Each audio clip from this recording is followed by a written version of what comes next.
Hey, good morning. It's Tuesday Talks at 10:30. How's everybody doing?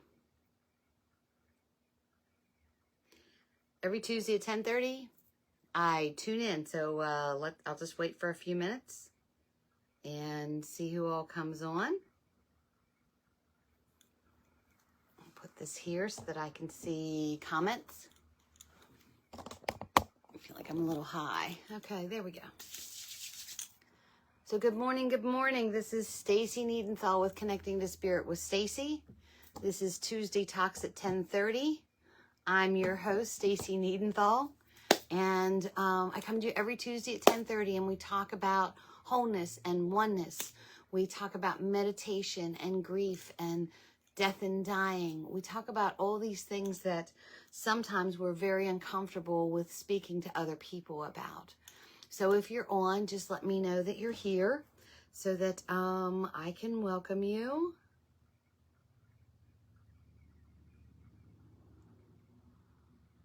Okay. Hello, hello, hello. Okay. So today we're going to talk about spirit animals. I've always been curious about spirit animals. It's something that touches me very deep within my curiosity. But before I do that, let me just talk to you about a couple dates that we have coming up. So here at Hip Gypsy Emporium, August 17th, there's an intimate group reading, which basically means there's only about 10 to 12 people and that everybody will receive a reading. And I have a few seats left for that. I will be in Bel Air, Maryland, the 28th and 29th doing private readings. There's a gallery reading here at Hip Gypsy Emporium, September 14th. The book tour, gallery tour, however you want to call it, Only a Whisper Away, that's going to kick off September 18th at Havre de Grace. And then I will be in Gettysburg on October 18th. And I'll be posting where I'll be and what I'll be doing very soon. I've got a meeting later today. So, be on the lookout for that. It's going to be a really cool, it's going to be a really cool adventure for me, I guess is the best way to say it. So, hello, Kim and Rennie and Serenity. How are you doing? Not sure. I can never see my comments on this, so I don't know. So that's why you see me looking down to see if I have any comments that I should answer. So I always like to start with my intention so you know who I am and what I'm about. My name is Stacy Niedenthal. I am a child of God. I'm an evidential medium and a spiritual healer. And I've been given a gift from God to channel spirit using love and light for my higher good and the higher good of those that God puts in my path. I'm not the medium that says, I see death all around you and you're going to be dead in 10 days. My gift, my prayer is that God, that spirit, that angels bring in the most loving message to help your spirit heal. This is not an angel card reading. This is not a mediumship reading. This is Tuesday Talks at 10:30, where we just gather for half hour, 45 minutes or so, and we just talk about things. So today, I thought it would be interesting. Okay, I'm seeing a couple people pop up. I thought it would be interesting to talk about spirit animals. It's something I've always been super curious about. It's always been something I've been very drawn to. I have a belief that I have several spirit animals around me, but I just wanted to indulge and talk about it a little bit. So, spirit animals are said to be that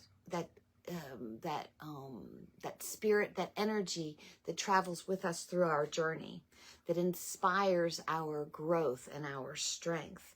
It shows us beauty and intelligence. It shows us all these things from the animal perspective. When you were a kid, or even now, was there something in particular that you collected? Was there an animal that you were drawn to? Did you ever wonder why you were drawn to this? I remember my sister had a frog collection. I was trying to think what I collected and I freaking collected everything when I was a kid. But I can't remember specific animals that I collected, but I remember my sister collecting frogs. And, it's like, why? Why was she drawn to that? So we're going to just kind of talk about some of the definitions behind the spirit animals and see if it resonates with you. So is there an animal that you're drawn to? Is there an animal that you collect? You know, put it in the comments. I'd be curious to know what you're drawn to, and see if these are some of the ones that we're going to talk about. So with spirit animals, some say that they are your life guides, helping you to develop your spiritual nature.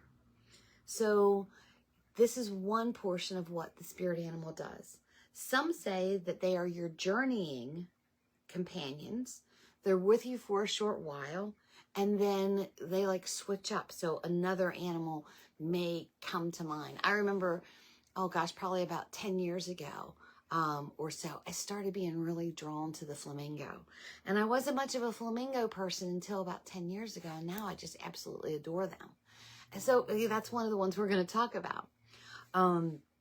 Some say that they are messengers, delivering hints, clues, and nudges, providing timely insight. So, okay, so I have one person saying that they used to collect unicorns. So, you know, you were drawn to that unicorn. Did you ever really think about why you were drawn to that unicorn? So to kind of go deeper into this, you know, how do you find out about your spirit animal? Let's see. Someone else says that they collect owls, and hawks are a sign from their sun. Absolutely. That's where it was saying delivering hints and nudges from the other side. So you want to engage in them. And when you're engaging, it's that subtle dimension that you're engaging. Dolphins, perfect. And I find that a lot of people are drawn to very similar animals. So you want to learn to engage in them and understand the clues and the guidance. You know, and while you're doing this, it's, you know, if you're meditating and connecting, and then it's journaling about it or sketching about it. You know, have your thoughts wide open. Allow them to give you clues. Ask them. Have a conversation with them. You know, when you're in meditation, if you're seeing a dolphin or you're seeing an owl, you know, why are you here? And then just listen and then journal about it. So it's journaling the thoughts, it's connecting with this other realm, it's seeing how these animals connect with you in the life situations that you're in. So we're going to start off by talking about the elephant. And what I did was I kind of thought about different things that people come into the shop and they ask for. I thought about, you know, when I'm with friends, things that they collect and things that they see. So butterflies, and 2 years ago, I was moved to buy a hummingbird feeder. Now I have 2 active ones on the deck. Mom reminded me, and my grandmother had feeders on the porch. So, you know, it's what you're drawn to. I'm drawn to a lot of different animals right now. Elephants have intrigued me. So let's talk about the elephant. So the elephant, let me get to my next page. You know, my daughter collects elephants, and it's funny when people come in for elephants, they want elephants with the tusk up because that is supposed to bring good luck. That is supposed to be abundance coming in, ready to receive. So the key elements for an elephant, for the elephant medicine, is that you're patient, loyal, wise. You see things, you engage with life with sensibility, values commitment, nurturing, and compassionate. So if all of a sudden you are drawn to the elephant, is the elephant saying you need to be more nurturing? You need to be more sensible. It teaches us to be determined and strong, stable, and that they remember well. You know, the joke, you know, you have a memory like the elephant. They are loyal friends. They don't see well, but they hear. They have other senses. They're sure-footed. It teaches you to listen to your inner voice. Helps you develop bonds with others. And when you think about the mother elephant, like it's this huge, enormous animal. But when you see an animal, when you see the elephant with its baby, It's gentle. It's guiding. It encourages fairness within the whole community of elephants. When you think also, elephant nudges us to uncover vulnerability. So here's this large animal that shows all these different emotions, from joy to rage to sadness. I mean, you see these big eyes on this elephant, and sometimes you even see like tears when something has happened. So it teaches us to be gentle with ourselves.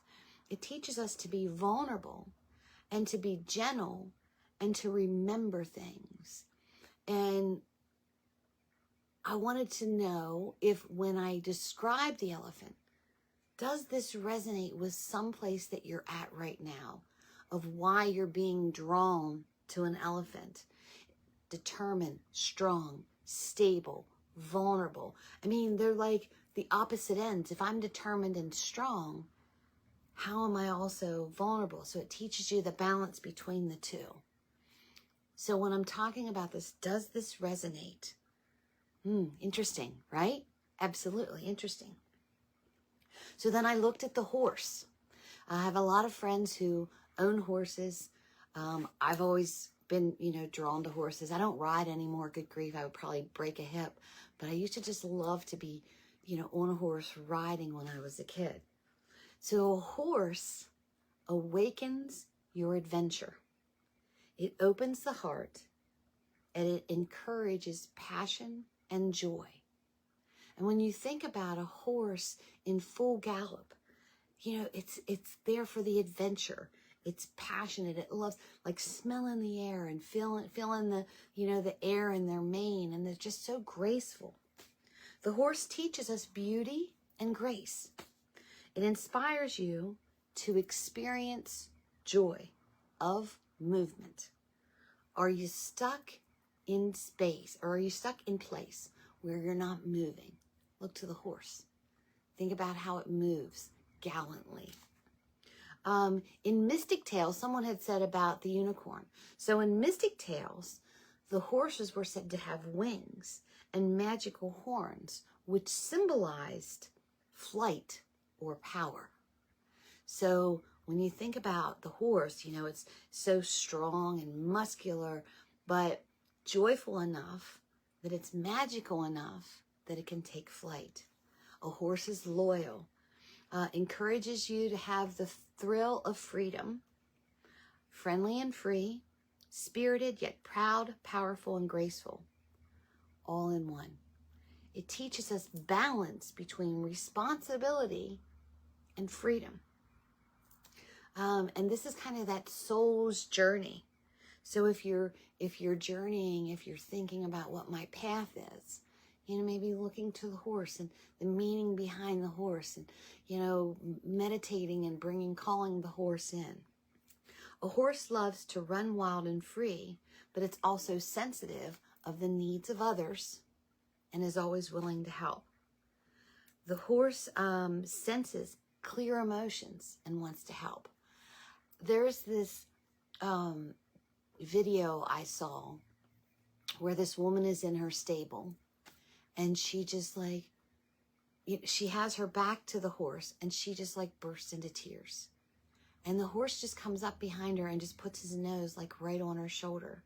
And she turns around, and just grabs a hold of this horse and she's just sobbing into his face. And you can see this tear in the horse, the horse feels so deeply. Here's this muscular, graceful animal that a lot of people are afraid of. But it's about this gentle giant that feels true emotion. So when I talk about the horse, does that resonate with anyone? Does that make you think, oh my gosh, this is why I love horses. I love to help. I'm sensitive to others around me. I try to be graceful. I try to stay balanced. That's the horse. And then I looked at the llama. And the llama to me is just this big fuzzy ball of wool. My daughter is a vet tech. And I think this is the one animal that she dislikes the most, and she doesn't dislike animals at all. So she doesn't dislike it the most, or doesn't dislike it very much. Because she said, you know, you'll be doing something and all of a sudden it'll just come up and it'll just headbutt you. And I'm like, well, maybe it wants attention and love. So when you think about the llama is said to be the natural healer. It's grounded with awareness. It stimulates spiritual connection, and it aligns with energy. So when I told you the story about, you know, the llama just like out of nowhere headbutting you, I look at that as maybe you're not balanced. Maybe you're out of alignment. Maybe your energy needed shook up a little bit. The llama teaches us to attune to higher frequencies, to be sensible and maintain centeredness. It's said to be the antenna of the animals. So it has this, where it tunes into and offers the wisdom and the knowledge that it has for inner development of not only itself, but of the other animals around us. It seeks and finds value in finding answers. It seeks answers to adventures. They're sure-footed. They journey with comfort and balance. They know their path. They're caring and they're devoted to the herd. Llamas bring to mind a simple yet skilled adjustment in the thought process. You know, that's like the advertising keyword. Make it simple, stupid. So the llama is almost like headbutting you saying, here's the answer, dummy. It's simple. It's not as complex as you're making it. You're overthinking it. Stop thinking so much. Let's move with balance and have that simple yet skilled adjustment in your thought process. Align your energy. It's subtle and powerful with healing aspects. So the llama is considered the healer. I have wolf next. That's funny. Somebody asked about wolves. So the wolf is next. And there's tons of books on this, on your different spirit animals. So I want to ask you, does the llama resonate with anyone? All right, so let's go to the wolf. And the wolf is one that I find a lot of people are drawn to. So the wolf is the free spirit dedicated to the pack and to the family, the skilled planner of strategy, learns and teaches wisdom through experience. Learns and teaches wisdom through experience. So the wolf is not selfish. It's independent, but extremely loyal to the pack. Adventure and faithfulness and responsibility is an easy balance. This is the one that I kind of got the aha moment to. Because when I think of a wolf, I think of an animal that attacks. I think of a ferocious animal. What they're saying is they avoid fighting, but will stand their ground. So if you're crossing their boundary, they're going to stand their ground. They stand up, and I was thinking about this when you think about when you watch shows or whatever, and the wolf will stand here and they'll watch, but they don't attack, they don't come towards unless you're infringing on their pack, their family, or their territory. It teaches you to respect yourself and the fairness of the pack. So again, it's not selfish. It teaches you fairness to yourself, but not at the cost of the pack. They're clever and cunning. That's my daughter for sure. She has been into wolves, and now she's 13. I have a 15-year-old granddaughter who is into wolves. The wolf is just so important. And it makes sense to me now that I think about this, so I'm just going to do a little sidebar. My 15-year-old granddaughter has a split family like most teenagers do. So it would make sense to me that keeping the family together and wanting fairness for herself, but for her family would be important. They are clever and cunning. They can plan and problem solve, and they work well with others. They work well with the cycle of changes, so they adapt easily. Integrity, fierce, honest love, The wolf pushes us to know our true selves, to discover our path, and to follow it. It's how to direct others to follow once you learn. So the wolf gains its knowledge. It learns to respect itself and its family and its pack that's around them. And then it teaches others to follow their path. That's the wolf. Does that resonate? So then I looked up the cat. The cat. And there's a funny, oh, sorry. I'm an ice tour. I didn't even think about that. So there's a funny saying about cats. You know, with dogs, they have masters. Cats have staff. And when you think about the sleekness of the cat, it's totally right. Sorry, I was just watching my dog jump from one chair to the other. So the cat is independent and self-confident, intuitive, insightful, and aligned. Does that sound like the cat to you? The cat will just look at you and clean itself and be like, yeah, you're looking at me. I'm cool. That's the cat. Known as the goddess in ancient Egypt. It holds mystery and majesty. Its shape shifts. It's knowledgeable. And how it said was, your secrets are always safe. So it is the keeper of the secrets. It's that loyal person who will listen and keep it within themselves. They are free thinking. Cats teach independence, resourcefulness, graceful moves, determination, unexpected breakthroughs. And I love the unexpected breakthroughs. I had this, what was my daughter's cat, and her name was Pitta, and it stood for pain in the ass. Sorry. Because she was so wonky. You would be sitting on the couch and, you know, talking on the phone or whatever, and you could literally see her like go sideways towards you, and she would whack that phone right out of your hand. Or you'd be reading something, and all of a sudden she would jump up and like knock your glasses off your face. And she would run. She would want to play. So it's funny that it said, how did it say that? Gosh. Unexpected breakthroughs. So when I thought about the unexpected breakthroughs, that's exactly what I thought about. I thought about Pitta. Let's see. The cat is comfortable in the shadow because they prowl at night. So cats will help to comfort your fears. Because when you have a fear, you feel like you're in the dark. But cats are comfortable because that's where they prowl, you know. And you've seen cats in the dark where they're kind of like, you know, down and they're looking around. But they help to confront fears. That's the cat. Does it resonate with anyone?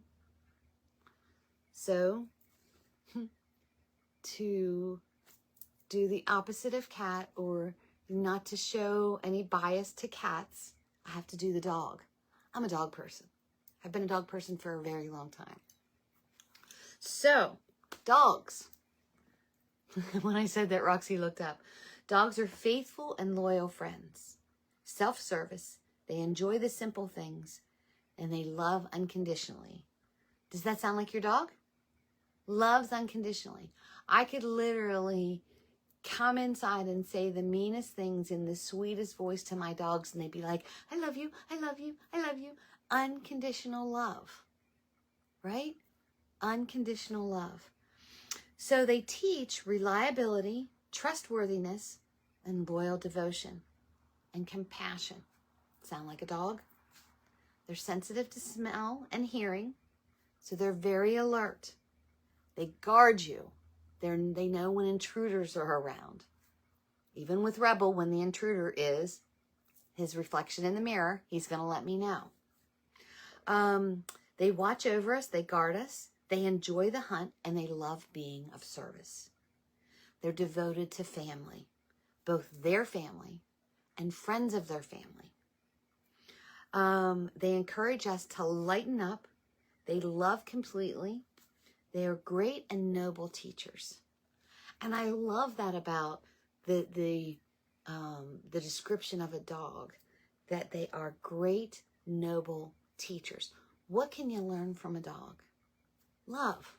What can you learn from a dog? Protecting my family, right? So does that resonate with anyone?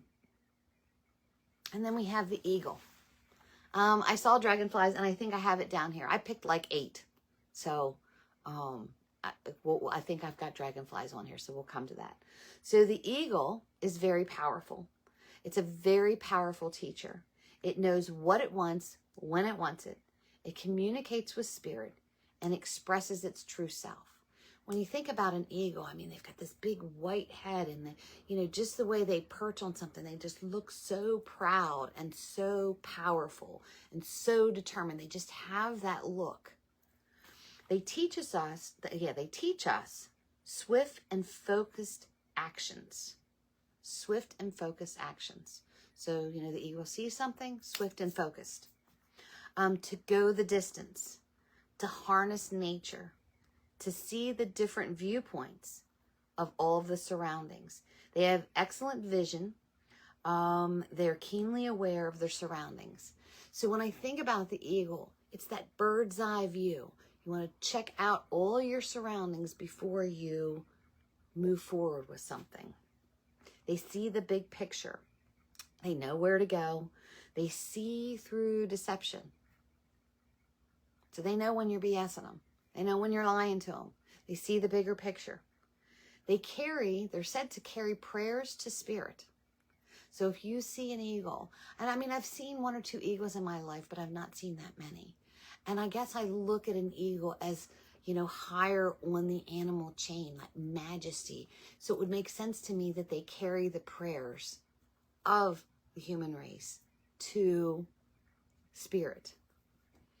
They allow the journey to take place of where you need to go.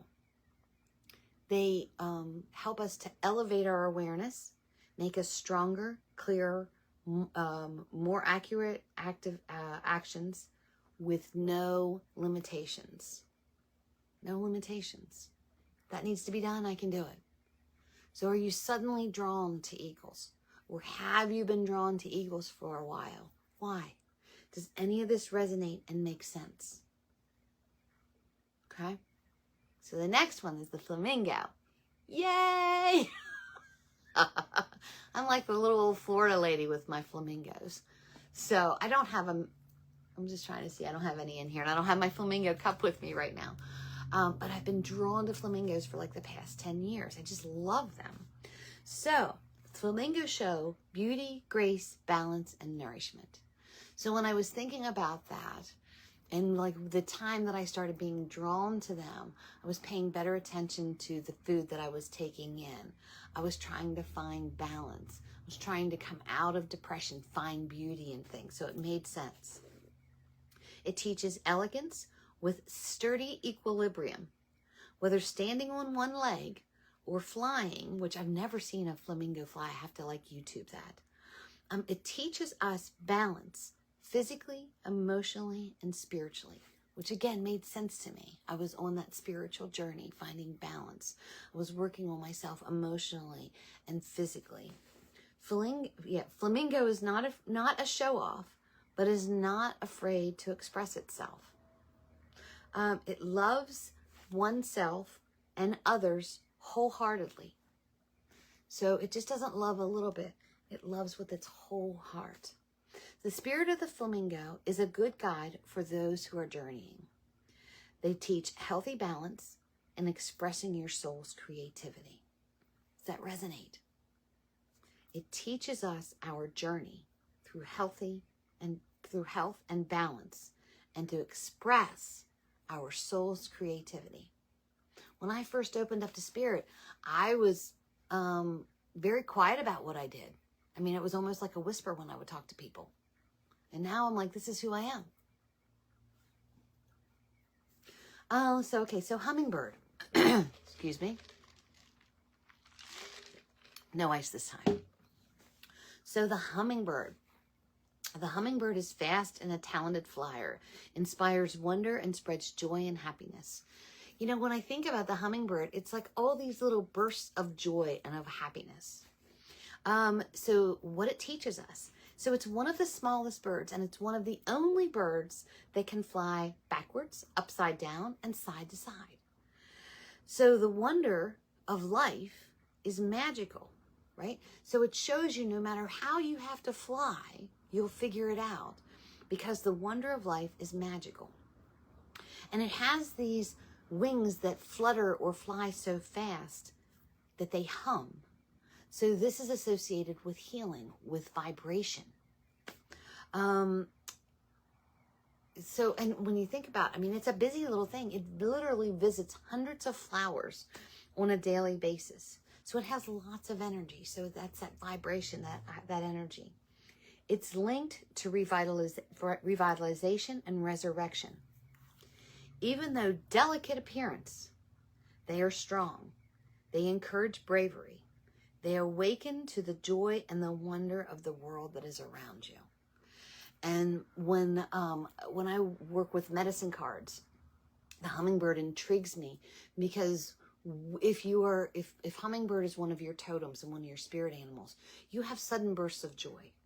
You know, if you speak harshly, like it totally takes your energy out because it takes away your joy. If a hummingbird is caged, it dies. So if someone is constantly trying to calm you down and it wipes you out, it's not good for your energy. This is who I am. I go 100 miles an hour. That's the hummingbird. So then I have the owl. So with the owl sees the dark. It pierces the illusion and it lights the way to inner wisdom. Come on. Owl teaches us inner vision. So it's looking deep within. The bird of mystery, prophecy, and secret knowledge. Secret knowledge. The wise old owl.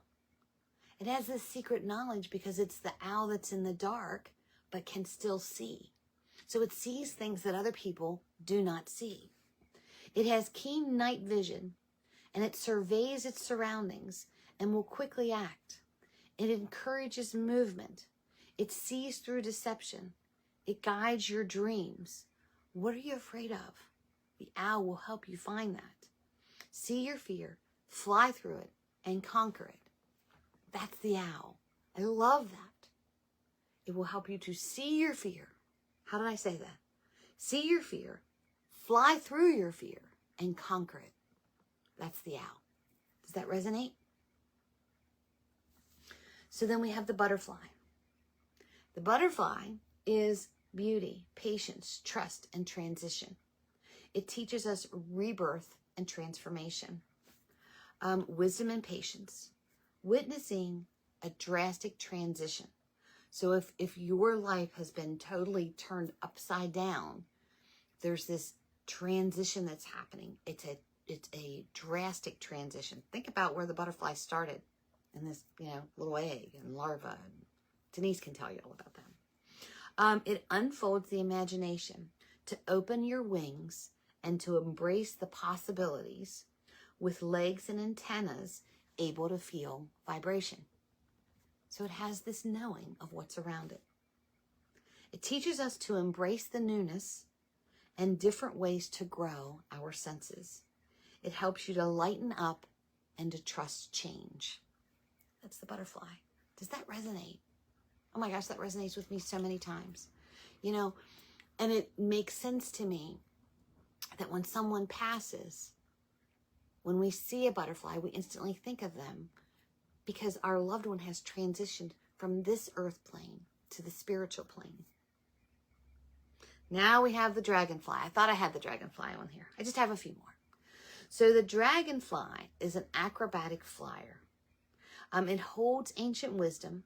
It connects to all dimensions, and it knows and understands the power of inspiration. It teaches us the ancient wisdom. Did you know that the dragonfly had 2 sets of wings? The mystical myth behind it is that when you see a dragonfly, the second set of wings is carrying our angels or carrying our loved ones to see us. But when it's talking about the wings, they look so fragile, but they're actually very, very strong. It offers us a glimpse of times while darting through the air. And it gives us recall. It brings memories to us. So you know how sometimes when you see a dragonfly, it might look green or yellow or red? But then when let's say you actually look at it, Like you don't see any color at all. It brings recall. It brings memories. It recalls wisdom to ourselves. It teaches us when the magic was alive to see color again. It's flexible and flashy colors that all shows you all points of view. It goes into the other world and returns with bits and pieces of knowledge. So just like I was saying, the myth behind the second set of wings is that it flies into spirit, gets your angels, gets your loved ones, and then carries them to us to see us. It starts as a water nymph, later shedding that skin and spreading their wings, which then connects the two elements of air and water. It starts as a water nymph and then it flies, right? How interesting is that? So that's two dimensions that the dragonfly is part of. It stimulates creative impulses so that you may see the sunshine again. So this is another one. So if you are drawn to dragonflies, think about what I just said there. So I just want to tell you like a quick story. So for a long time, I've had a phobia of bats. I mean, scared to death of bats. If I'm outside and I see a bat, I'm inside. You know, I'm constantly looking. I'm afraid of bats. I'm not afraid they're going to get in my hair. If they're outside, I'm not as afraid of them. But when they get in my house, that draws the line. Now I'm like the wolf. You've now crossed my border, my boundary. So when I was opening up to spirit, when I was doing my inner journeying, and when I would pull cards for myself and I would think about things that I needed to work on, the bat would constantly come up. And literally I would flip the bat over and I would shudder and be like, oh my God, the bat.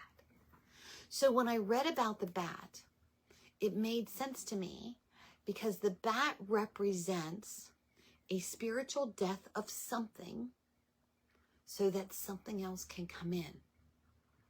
And I had been through depression and anxiety from past traumas. So I needed to have basically a funeral for those traumas. I needed to walk through those traumas, face them, and let them go so that something else could come in.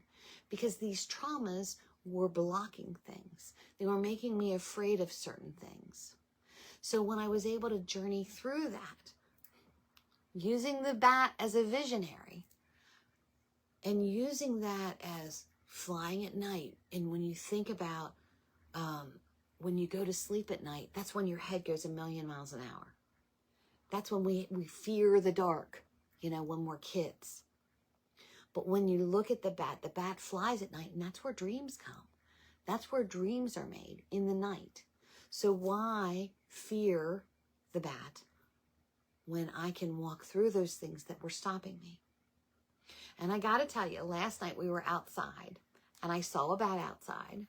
Now, it was not close to me. So I was outside, and it was like at the end of the driveway flying.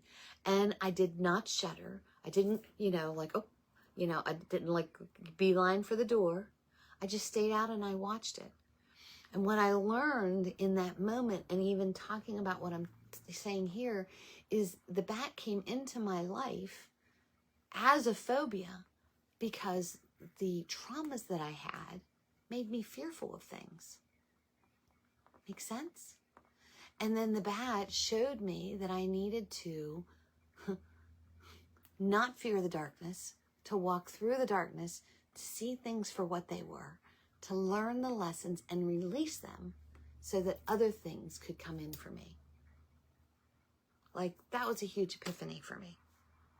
So these are only a few spirit animals that are out there. I just wanted to talk about a couple of them. Wanted to see if any of them like tugged at your heart, and if they do, like why?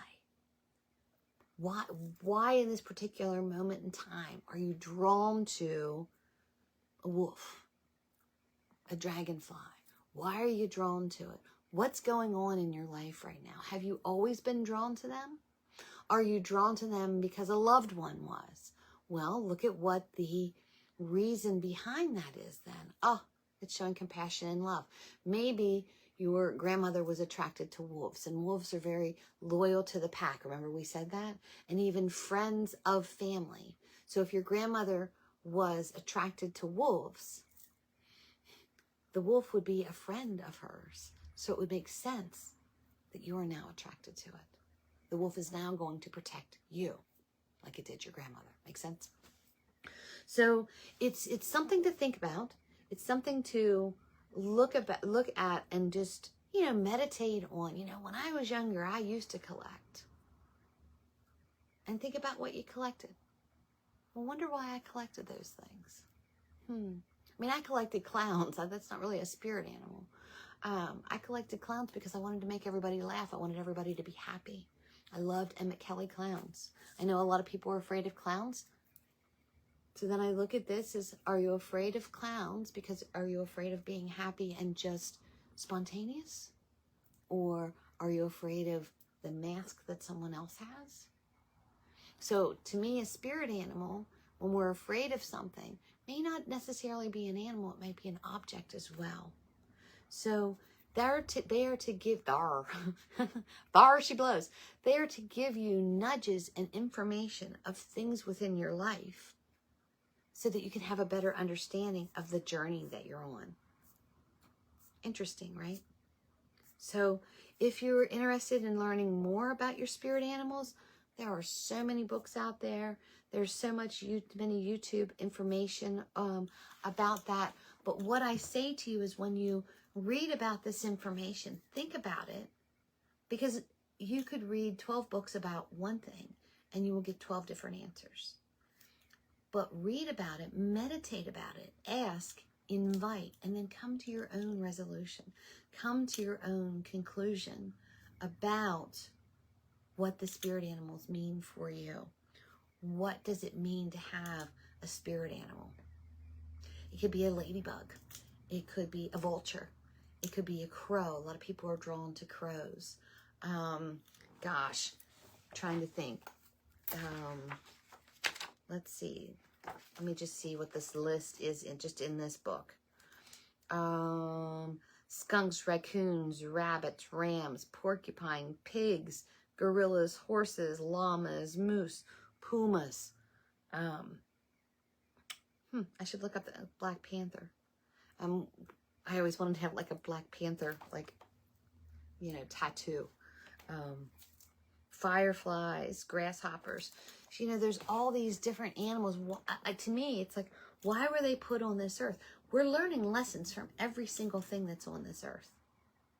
We learn a lesson from lightning. It's electricity. We learn a lesson from animals through watching them and observing them. We learn lessons through other people. We learn lessons through inventions. When I was a kid, there wasn't a microwave.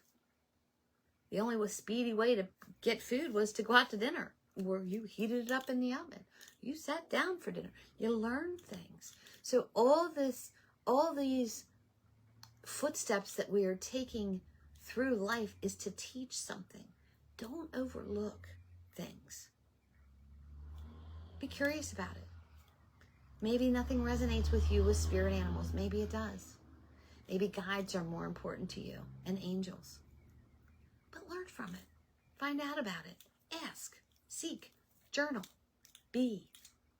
So this is Tuesday Talks at 10:30, where I'm Stacy Niedenthal, Connecting to Spirit with Stacy, where I come to you every Tuesday just to talk to you about things that maybe you're not comfortable in talking with other people about. And today we talked about spirit animals, and then there's totems as well. Who's a high on your totem when it comes to spirit animals? So these are the different things that we talk about and that we see. So that's my talk for Tuesday Talks at 10:30. Don't forget about my events that are coming up. Intimate group reading at Hip Gypsy, August 17th. Bel Air Privates, August 17th, yes. August 28th and 29th. Gallery reading, Hip Gypsy Emporium, September 14th. The gallery book tour reading, Habit of Grace, September 13th. And Gettysburg, PA, October 18th. A lot of great things that are going on. Embrace them, learn. Challenge yourself to be the best that you can be, the most loving, the most caring, the most knowledgeable, have the most wisdom, and then teach others. Not obnoxiously, not selfishly. Just be caring to be there for others, to learn about yourself. Okay, guys, this is Tuesday Talks at 10:30. My name is Stacey Needenthal. My prayer, as always, is that you live the life you love and that you love the life you live. If not, you're the only one that can change it. I will see you next Tuesday. Not sure what we will talk about. If you have a suggestion, private message me, put it in the comments. I'll meditate on it and we'll talk about it.